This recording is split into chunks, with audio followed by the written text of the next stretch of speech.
many people we told we were moving to New Zealand had to look to see where, really? where New Zealand was, right? Like, you know, and we do get left off a few maps. And But you know what? You know, I say to people all the time. You know, Canada had this kind of inferiority complex with the U.S. for the longest time, right? Because we share this massive border with them. We're so reliant on them.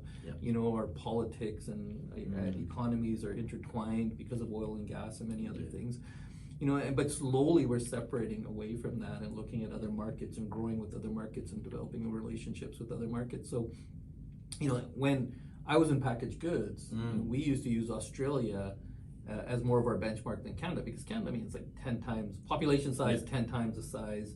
You know, they're a $30 trillion, you know, GDP versus our $2 trillion GDP in Canada.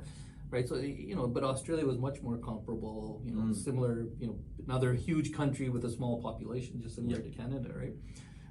But I think, you know, New Zealand has a unique opportunity because the longer that I'm here, the cultures are so similar, right?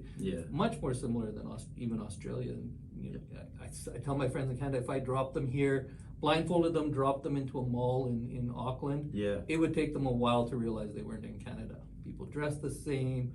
Mannerisms, the multiculturalism, the stores, you know, everything is very similar, you know, and the interactions are very similar, you know, and the business events and things I've been to, like the cultures are very similar. To me, it seems like it'd be much easier to go over that hump, which is always, as you know, with international trade, a hump to understand culture differences and things like that between New Zealand and Canada than New Zealand and the US.